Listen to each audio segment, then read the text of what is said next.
नमस्कार, भारत लाइव देख रहे हैं आप। लगातार बिहार की राजनीति में नए नए मोड़ आ रहे हैं और उस मोड़ पे कौन कौन खड़े हैं, किसे किधर जाना है, ये तय नहीं हो पा रहा है। इसी अंदाज में बिहार की राजनीति ने एक बार फिर से करवट लिया है, जहां एक तरफ आपने सुना भी होगा कि लालू प्रसाद लगातार अब दिल्ली में है और दिल्ली से इस बात को लेकर के पूरी तरह से डिटरमाइंड है कि तेजस्वी यादव जल्दी ही मुख्यमंत्री बनेंगे। लेकिन अभी मुख्यमंत्री की कुर्सी तेजस्वी यादव से काफ़ी दूर है, क्योंकि नीतीश कुमार अभी कुर्सी छोड़ने के लिए तैयार नहीं है।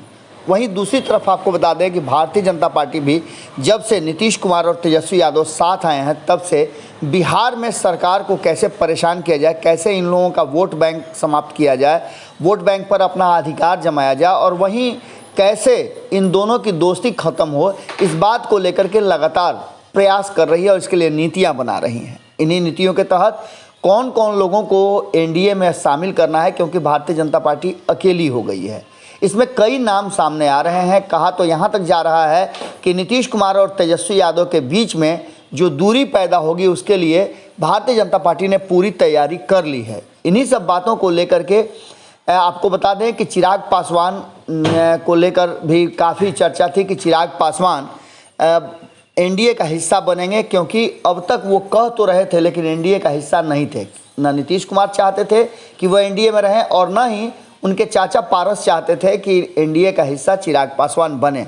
लेकिन चिराग पासवान लगातार जिस तरह से बिहार में अपने उपस्थिति को दर्ज कराते हुए अपने वोट बैंक को साधने में लगे हुए हैं, जिसका फ़ायदा भी उन्हें मिल रहा है। आशीर्वाद यात्रा से लेकर के प्रशिक्षण शिविर तक चिराग पासवान ने बिहार में अच्छा समय व्यतीत किया है और यह दिखाई दे रहा है कि चिराग पासवान के साथ अब रामविलास पासवान के जो बनाए हुए वोट बैंक हैं या उनकी ज़मीन है, उस ज़मीन पर वो अपना अधिकार जमाना शुरू कर चुके हैं। लोग भी उनके साथ खड़े हो रहे हैं और इन सारी बातों को लेकर के चिराग पासवान एनडीए में रहें, ये भारतीय जनता पार्टी चाहती थी। अमित शाह लगातार इस बात को चाहते थे कि जब नीतीश कुमार और अन्य दल बिहार में एनडीए से बाहर हुए हैं तो चिराग पासवान जैसे लोग अब उनकी पार्टी में शामिल हों। यहाँ तक कि उन्होंने मुकेश सहनी को शामिल करने की भी बात कही थी, जैसा कि मुकेश सहनी ने खुद कहा था इस बात को।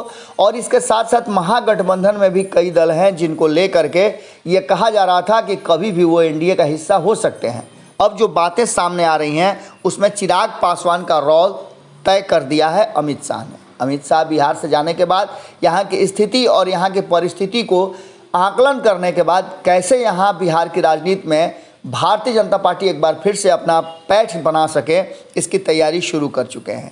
साथ ही आपको पता है कि चिराग पासवान और पशुपति कुमार पारस में 36 का आंकड़ा था, जिसको लेकर के काफ़ी चर्चा भी हुई थी और कहा जा रहा था कि चिराग पासवान नहीं चाहते हैं कि वो एनडीए में जाएं, तो उनका सामना चाचा पशुपति कुमार पारस से हो। इसलिए कहा जा रहा था कि उन्होंने शर्त रखा है भारतीय जनता पार्टी के सामने कि भारतीय जनता पार्टी चिराग पासवान को तो ले, वो साथ आने के लिए तैयार हैं, लेकिन पहले पशुपति कुमार पारस को बाहर किया जाए। अब जो वर्तमान बदली हुई परिस्थिति है उसमें अमित शाह ने जुगाड़ कर दिया है। जहां एक तरफ उन्होंने चिराग पासवान का रोल किया है, वहीं पशुपति कुमार पारस का क्या होगा ये भी फैसला हो चुका है। आपको बता दें कि हाल फिलहाल में पशुपति गुट के कई नेताओं ने ये बात कही थी कि चाचा भतीजा हैं, ये कितना देर तक अलग रह सकते हैं। इसका सीधा सा इशारा है कि एक बार फिर से भारतीय जनता पार्टी के पहल के बाद जो ये दोस्ती टूट गई थी, जो परिवार बिखरने की कगार पर था, एक बार फिर से एक हो सकता है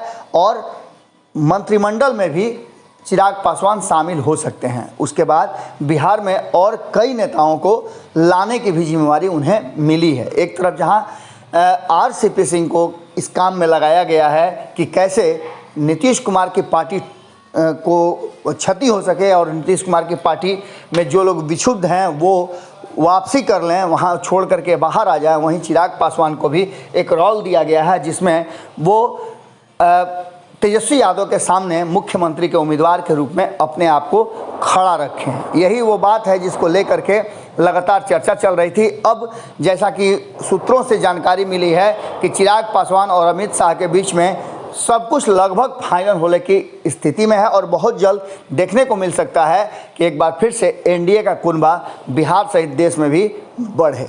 जुड़े रहिए भारत लाइव के साथ। सुबह सवेरे में हम आपसे यहीं विदा लेते हैं। बाकी की खबरों में तुरंत आपसे मुलाकात होती है। बहुत बहुत धन्यवाद। अगर ये वीडियो पसंद आई और वह बिहार के राजनीति और बिहारियत से सरोकार रखेनी तो सब्सक्राइब बटन दबा के चैनल के सब्सक्राइब कर ली। ओजे एगो घंटी बा, ओकरा बटन दबा देला से कुल सटीक और मारक खबर रुआ मुफ्त में मिल जाई। अगर रुआ पत्रकारिता के हमनी के नया प्रयोग में सहयोग कर चाहतानी तो ज्वाइन बटन दबा दी। पेटीएम नंबर नोट कर ली 9386